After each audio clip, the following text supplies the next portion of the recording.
Hey, Simon Varley, how are you doing today? Yo, yeah, not too bad, thank you. How are you doing?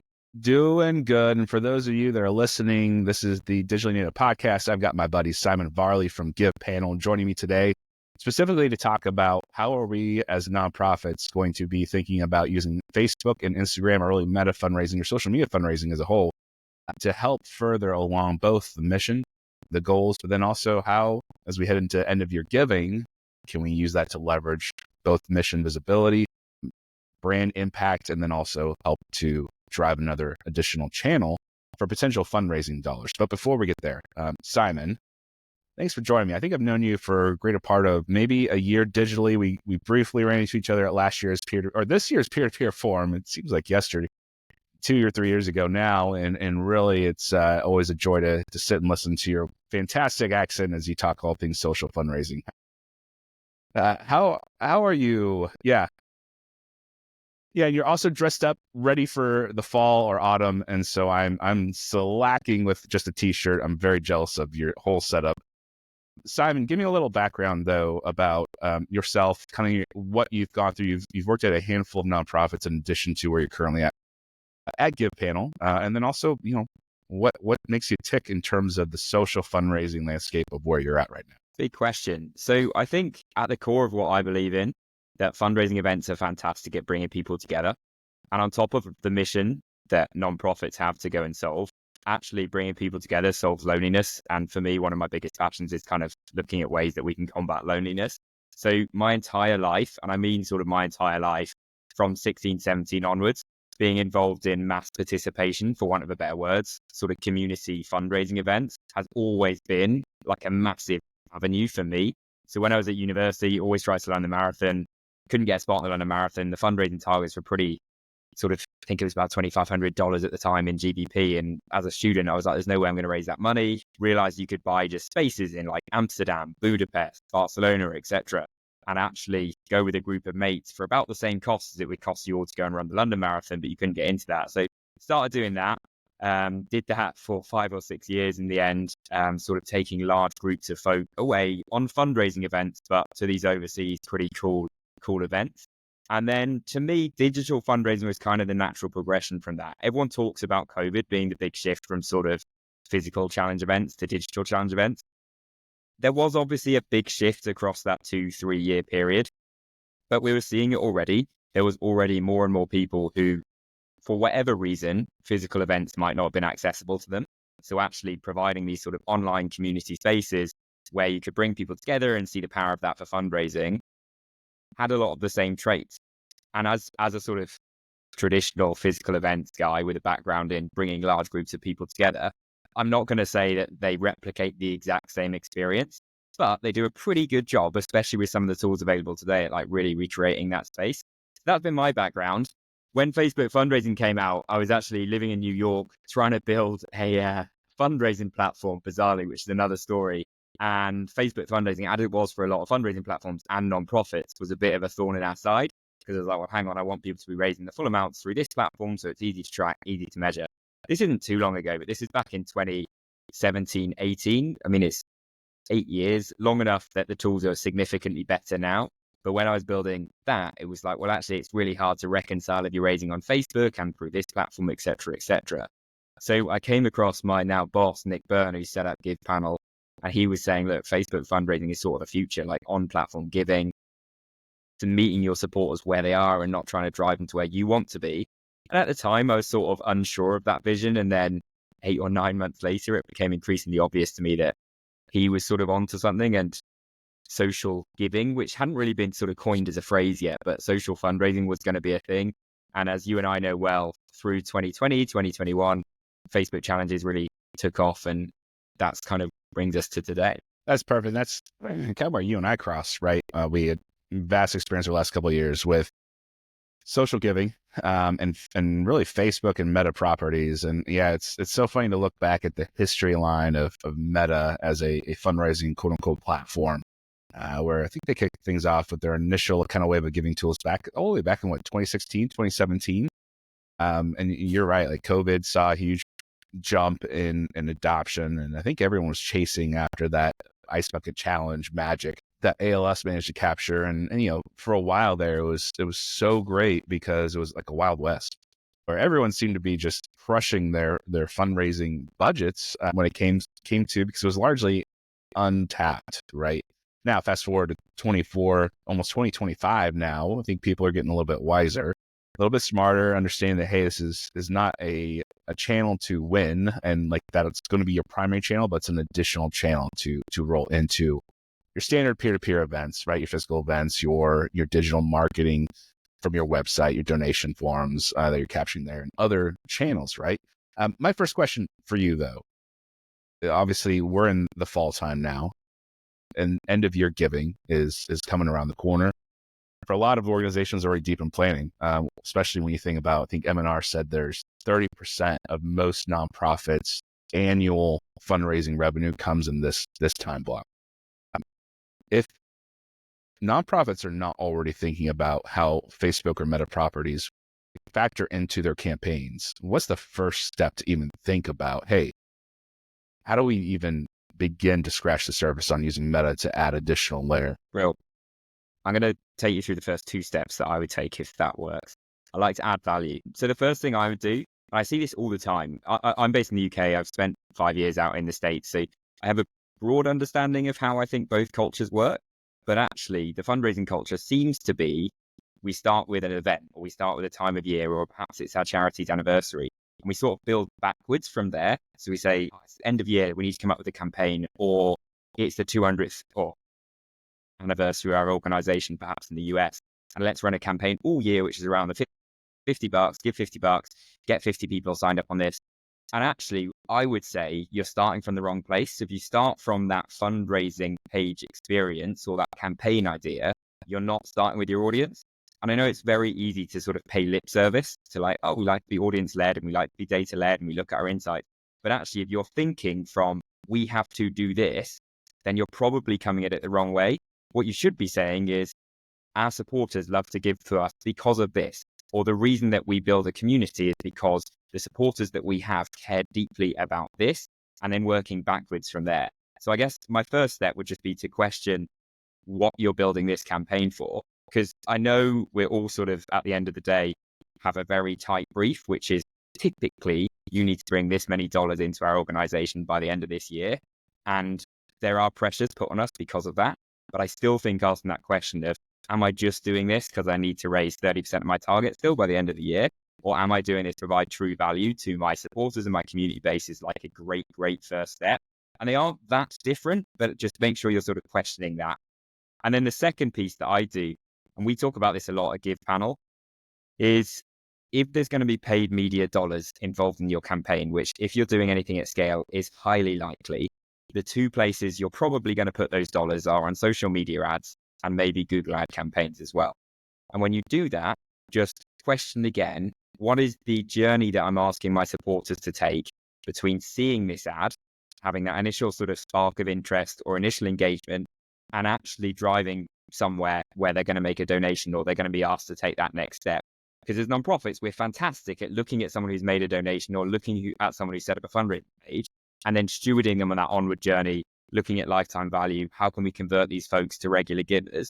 But where we're not necessarily as good, and I'm at the heart of things, I'm probably a salesperson. And in the sales world, as you all know as well, really well, Adam, if you sort of got the MQL, SQL patch, which is someone's showing us interest, but how do I actually convert them into an opportunity? And as nonprofits, I don't think we're fantastic at looking at that gap. We've got siloed marketing teams who are running great campaigns at the top end, and then development teams who are sort of taking those leads. When I say leads, and again, I'm talking in terms that sometimes people in the nonprofit space might say, why are you talking about our communities as leads? But truth be told, there are funnels in this space, and we are at the end of the day working in sort of a funnel-based environment.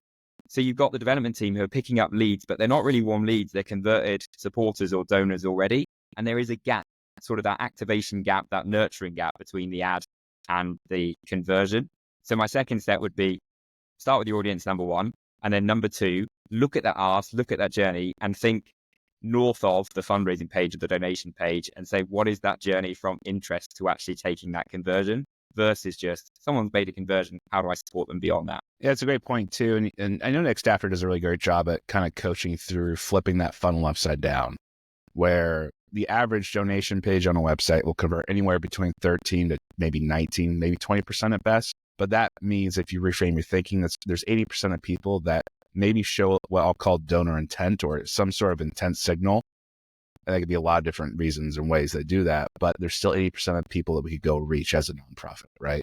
That's a lot of people. I think from the traditional leads, it's funny. I mean, I've come from obviously the more enterprise B2B marketing background. So translating that, it was really fun to hear, oh, leads, this all makes sense to me when I came over to the social impact scene. It's always comforting to hear some of that language, but it doesn't mean that we're taking the humanity out. I could call that out. Now, you touched on ads, and I know there's a lot of nonprofits that are a little bit intimidated by this idea of running ads, whether it be on Facebook or Instagram, whether it be Google ads, the idea of understanding what return on ad spend equals lifetime value, how to calculate that. How do you factor in cost per clicks or cost per leads, if you will? Y'all handle that. So we'll do this a two-part question here. From the ad perspective, where do you start? And then we'll cover on the more advanced stuff after we get through that. But like as a nonprofit, if we want to get into this, kind of test the waters, where are we starting and what are the key metrics that you need to be keeping in mind in order to make sure that you're just not blowing through cash reserves like crazy? Yeah, really good questions. So again, as you say, I think we've been in contact on and off for 2 or 3 years. I've been a listener to a couple of your podcasts, actually. And I know you speak to some incredibly smart people, but I myself started running Facebook ads probably 10 years ago with very little experience. And one of the beautiful things about them is, yes, not every nonprofit has the ability to $200 to $500 as sort of a test budget, but the feedback loop on a social ad is so short and so accurate in many cases that actually the risk of running a social ad versus even I was about to say jumping on a train, but that probably doesn't translate much to your audience, more like jumping in a car and driving for the whole day, taking your staff time out of that, taking the petrol costs out of that, taking somebody out for lunch. The risk is probably greater on that second opportunity than that first opportunity. But just because you've got this idea of it being social ads and social ads are expensive, I think there's like that barrier there, which is actually more psychological than it is real. And then on that instant feedback loop, even if you do run, and when we speak to our customers and the agencies that we work with, actually we're saying for $500, you can pretty much test sort of a full event or a full campaign concept. And even if you're not going to get a direct return from that, you haven't really lost money because you're going to get learnings which say, if I now go and build this out and build out a full microsite and push this widely to my email list and my current community, I have a broad idea from that how it's going to look. That's the first thing I'd say is it's not as risky as you think it is. And then on the key metrics, this is where it gets a little bit more confusing. And to be honest, I am not an ads person. I've been in the back end of the Meta dashboard. I say I understand Facebook ads. It changes about every 3 months. So I was a semi-pro on a version of the tools which are about 10 years old. But the thing I'd say is there's a lot of metrics in there. You're going to see a lot of things, and especially when you're attaching them to sort of a third-party site. Some of them are going to be vanity metrics. Some of them are going to pretty much be noise. And it is about choosing which ones are important to you. Because yes, if you're spending $1 million a week or $1 million a month, then actually every metric probably tells its own story. If you're only spending in the hundreds or thousands a month, then you need to really pinpoint what you're working on because you can't test everything. You can't optimize for everything. The one that we look at most, and we specifically help organizations create fundraisers from social ads, is cost per active fundraiser, which is an interesting one. And I know you said, let's not get too deep on this, because Facebook and Meta ads, you'll know this well, doesn't necessarily optimize for fundraising. It will optimize for leads. It will optimize for page clicks. There is some work doing, and this is where we try and help our clients, but without plugging us, you can do this manually as well, where you sort of look at an ad and say, well, the cost per lead is costing me X, but you shouldn't stop there. You should then follow that journey deeper and say, what are those leads doing with my organization? Are they setting up a fundraiser? If you want to go really far down the funnel, and for orgs doing this for 2 or 3 years, that's what they're doing. What happens after that fundraiser? What's the value of that? I mean, it's amazing when you get sort of a straight out profitable acquisition funnel and you can profitably acquire people to your org. That's not always the case, and it shouldn't always have to be the case. That's kind of an unrealistic expectation. There are numerous hundreds who work with us, thousands, if not tens of thousands of charities worldwide who will be losing money month on month on their ad spend, but they know that that's paying off, whether it's 3 months time, 6 months time, 3 years time. I mean, 3 years that's a massive ask, but there are orgs who are working on that metric. I saw, and the people who I know best doing this in the States, Children's Hospital of Philadelphia, they use the case of Starbucks and they say, do you know what it costs? Have you seen this? They say, what does it cost for Starbucks to acquire a new customer? And I can't remember the exact number. I think it's over $1,000. It's a heck of a lot of money. And it's like, well, hang on. How does it make sense to spend $1,000 to acquire someone to buy one cup of coffee costing $6? And it's like, well, actually, the average Starbucks consumer spends $18,000 over their lifetime.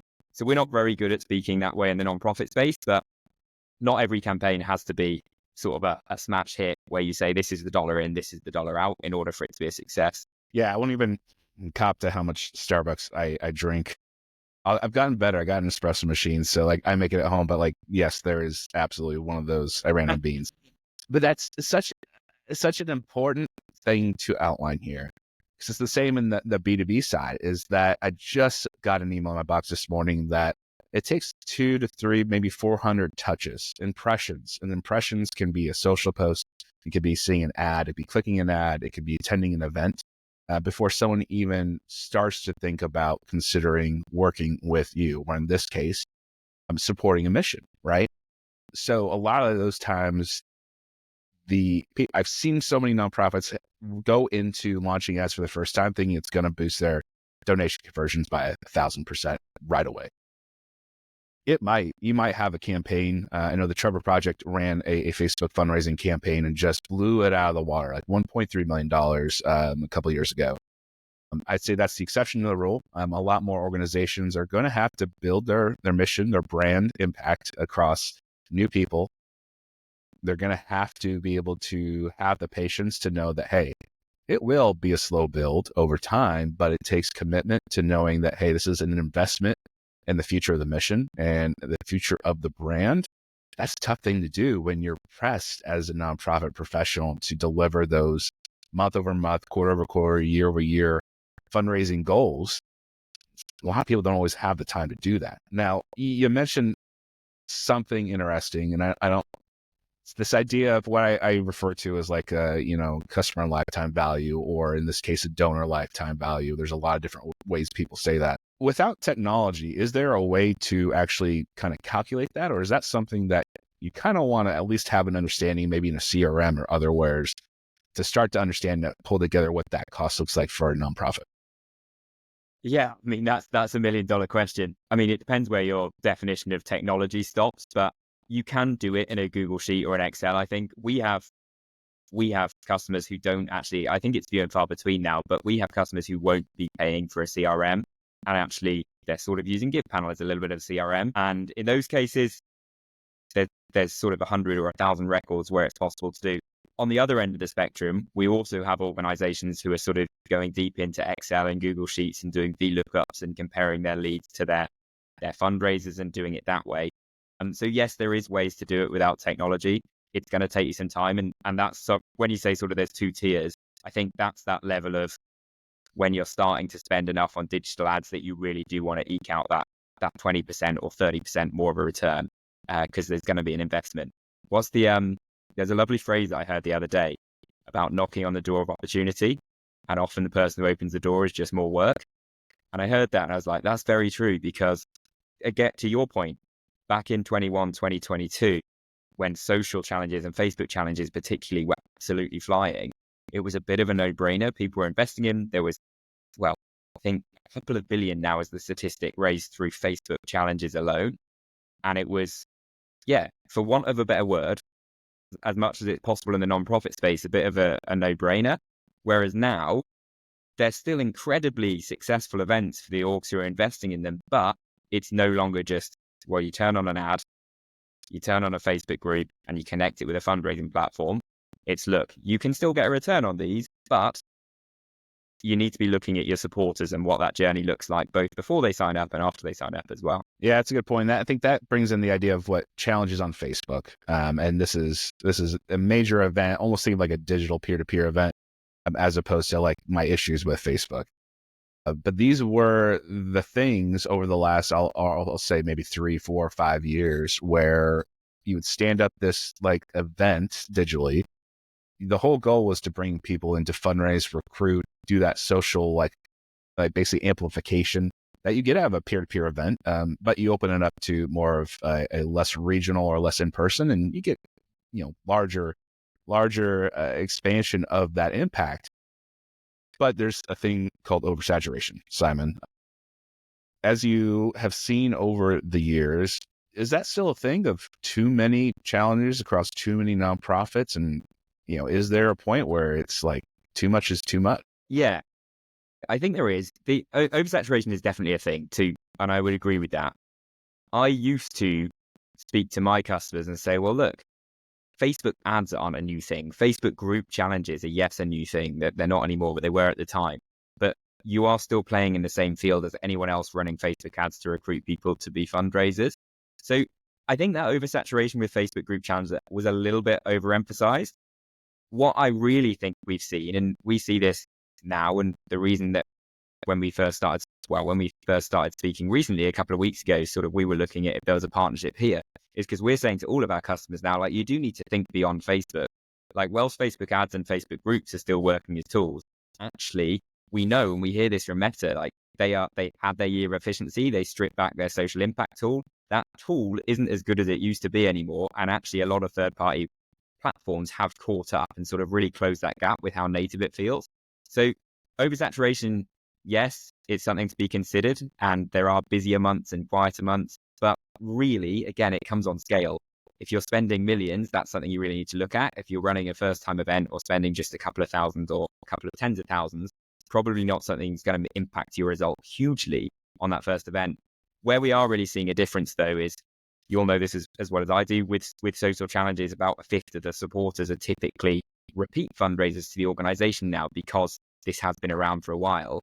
And the organizations who are doing best with those repeat fundraisers are people who aren't just saying, let's rinse and repeat that exact same concept and exact same experience, but really investing in, again, that journey. It's nothing new, but just investing in making this event about your supporters, about your audience, and looking at how you can improve it marginally every single time it's run, whether it's personalizing those incentives, making sure the incentives given at the right place, adding a human point of contact in there as much as possible. So I think that's kind of what we're seeing. Yes, future-proof your strategy by not just looking at Facebook fundraising.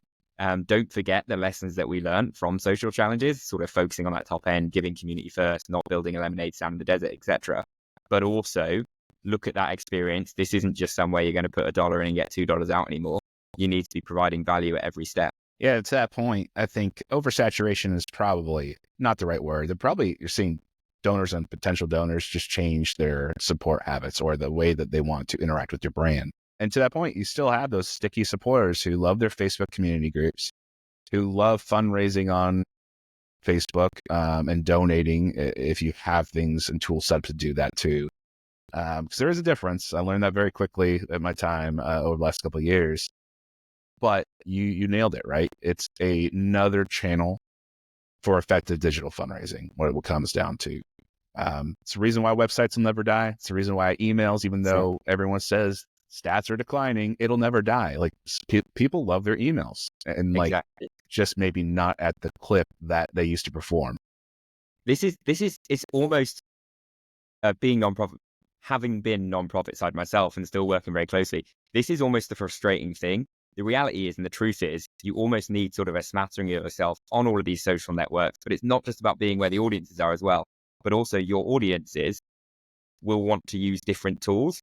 So you're not only looking at audience tools, but actually where do people, we know this from a donation perspective. I mean, it's been best practice for, I don't know how long, to have sort of, you'll know this space better than I do, but sort of Apple Pay, Google Pay, debit card options on a donation form. But we don't think that way with fundraising. We think, let's just put one option in front of people and they will go through that.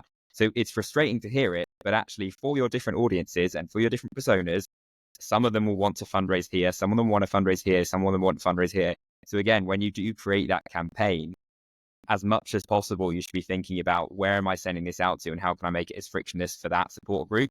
You'll know, and most people in fundraising will know, that if you send it out to your warm email list, then actually you can put a bit more friction in that, because those people are more committed to you, they're more aware of you, they're willing to take a few more steps. If you're just running an ad to cold audiences, then the probable right step when it comes to fundraiser creation isn't just to put a form in front of them or even a microsite in front of them saying create your fundraising page. It's about a bit of a give-get, building that trust, building that relationship before making that ask. So yeah, it's tough. It's tough to hear it because I believe that the nonprofit tech space is becoming more and more open, and actually everyone should be able to talk to each other and everyone should be able to match up. And I think we are going that direction. But for the moment, the answer is you can't just be looking at one tool and saying, this is our fundraising tech stack. You have to be looking at where your supporters are telling you that they want to be fundraising. Exactly. Don't force people to give how you want them to give. Let them give how they want to give, I think is the summary on that one. With us right around the corner of the end of your giving season and that push, Simon, what is your recommendation for nonprofits if they're already deep in their campaign planning aspects and they haven't necessarily thought about looping in using social posts? And that could be Instagram, that could be Facebook, and those are very different in the content that is produced for each of those channels, arguably. Where do we go? Like, give us 3 quick things that a nonprofit could take and roll into their campaigns, and then look to see, hey, let's get better next year, but let's start here. Gosh, 3 things. The first one, I would be again, this is that if you knock on the door of opportunity, you're going to find more work. But first thing I'd A/B test if you are running any social ads, not just the creative and the content, but have a look at actually pushing that ask one step further down the funnel. So especially if you're going to colder audiences, is there some way that you can set up a give so that you build that reciprocity into the journey before you make the ask? That's not saying, if you give a donation, we're going to send you out this. It's actually almost flipping that and either giving them a community, giving them something free up front, and then putting them towards that ask. So I think that would be my first thing. If you can A/B test. Number 2, community is the key word, probably potentially of the year. But if there's any way that you can build authentic, and that is a buzzword, which is like, what does that mean when it comes to running a campaign? But if you can connect people with other people, so rather than you just having sort of the power and being the one who's sort of pushing a newsletter out to people, if you can build where actually that community has autonomy and a bit of control and a bit of say, if you can build that into your campaigns. And then, yeah, the final piece is, and this one's controversial, especially, in my background, is if you are running social ads on Facebook, Instagram, TikTok, Twitter, do think about meeting your supporters where they are. But 2 things would be, that doesn't necessarily mean that Facebook fundraising is always the right fundraising platform for Facebook supporters. So I don't think you have to think completely like that. Well, if they have a tool, we'll use a tool. Some people might want to fundraise there, but again, test that. And B, just because you've met folks on any network, and this goes for your historic campaigns as well and your historic database, yes, be thinking about, well, if they met us here, we should be contacting them there. But also, I wouldn't assume that. We've seen, to your point earlier, SMS and phone call performs exceptionally well, despite a lot of people saying, well, hang on, this is sort of a thing of the 90s and the early 2000s when it comes to telethons and phone calls. But that's not what we're seeing. We're seeing that if you meet people on social networks and they have that formative experience with you there, actually, a delighter can be getting a phone call from a fundraiser or a development officer and thanking them for their gift and looking if they want to get more involved. So that they were kind of a vague 3, but they'd be my three tips. It's a good point on especially the ads piece, contextualization of an ad. So if you're running Facebook ads, A/B test or test, I think there's some tools in the Meta business suite that lets you maybe split out, test going to maybe a donate page or a fundraising page on Facebook, and then test contextually pushing them to maybe a donate page on your website. I'm always hesitant to take people out of channel if we're in ads and thinking that, but that's something that might work, especially if you think, hey, this campaign is focused on driving donations. A donation page, if done right, I know like with I Donate, we give the contextualization or the value prop right at the very top to explain what the mission does, why they do it, and the impact that a donation provides. Sometimes that's lost in other channels, right? And then it goes into a conversational or kind of a minimized flow of capturing, your payment information and then convert, right? Then the next level is, hey, cool. You hopefully should have a thank you email fired up, ready to go, automatically going out. You should have a welcome series, or I could say nurture series emails. And then you start to understand, okay, we get them into the channels that they want to communicate with our mission. And then we start to cultivate in those channels too. So there's a lot of different paths you can go with those ads, especially end of year giving, where everyone's focused on really just grabbing the donations. And then how do we convert? The other big thing too is the community piece.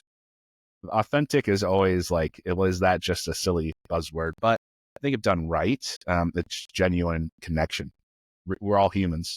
It's never going to change that we want human connection, regardless of who you are, right? To your point, the texting is, for me, becoming one of my more favorite channels, because I hate picking up the phone as elder millennial. I'm like, nope, not going to do it. But a text I will always respond to, especially if I know it's coming. So I'm not just marking as spam. So there's contextualization, there's messaging, there's things to think about segmentation too as well. There's a whole bunch of stuff to make sure that, hey, when you send that message, it's delivered to the right person at the right time, as well as, contextually speaking, they understand who you are. So I would say all of that, Simon, always great. Can I add something to what you just said there? Yeah, absolutely. What you just said, this is going back to the start of the conversation around that activation gap of saying, I will pick up the phone if I know it's coming. I think that is absolutely spot on. So if you're meeting someone on channel, for example, you're having a Facebook ad, using that either messenger journey or that SMS journey, or in Europe, that WhatsApp journey, to prime people for what's coming next. That's what I mean when I say we're closing that gap. So one of our partners works fantastically of sort of a simple check of when someone fills in the form with their address, it will say, hi, this is Adam from iDonate. I just wanted to check that this is your address because it's what you've got on file. Like, it appears like a very human message. They can respond to that. And it's like, oh, brilliant. Do you mind if I give you a call tomorrow? And then once you've started like that, it's like when someone comes up to you in a shop. And when you walk into a shop first and they say, oh, do you need anything today? Immediately you're like, oh, no, I don't need anything. I'm just looking around. That might be quite British, but I think that's true worldwide. That initially you're just like, no, I don't need anything. But then after like 5 or 10 minutes of looking around yourself, you've got a gauge for like what the price is like. You've got a gauge for kind of where you want to buy. You then might engage that shop assistant and say, actually, can you help me find this? Because you've kind of created that safe space for yourself so that you kind of know the parameters. I think of it a similar way. So that cold engagement, you're in that initial shock of, I don't want to commit to anything I don't want to commit to. You need to do some of that discovery yourself, which we need to be helping people with. And then they're primed for that sort of secondary ask, or that more intense engagement, like a phone call. Yeah. You nailed my shopping habits too. I'm like, no, I'm good. I'll figure out my own until I actually do need help. 20 minutes down the road where I need help. Pull the phone.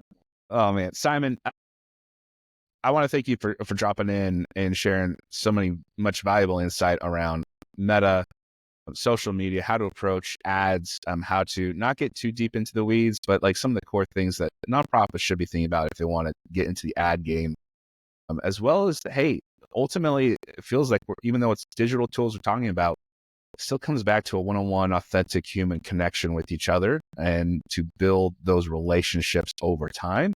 It's not just a one and done thing if we want to see the missions that we are supporting succeed well into the future, right?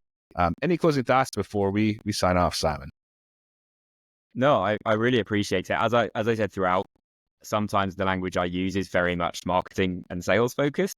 But I think if we look at ourselves honestly, fundraising is very, very similar to sales and marketing. And to your point, just because we talk about it in that way doesn't mean we're losing any of the humanity or the empathy or the reality behind what we're doing. And the second one is, I really appreciate you having me on here. So thanks very much, Adam, for the invite. Absolutely. Anytime I can sit and listen to your accent and see your awesome sweaters, I'm going to be all for it. You can catch Simon on LinkedIn, Simon Varley. I'll leave the link to his LinkedIn profile in the show notes, as well as you can catch him at Give Panel, where he helps nonprofits raise more money through social media channels. Simon, it was great to have you. This has been the Digitally Native Podcast. I'm your host, Adam O'Brien, and we'll catch you next time.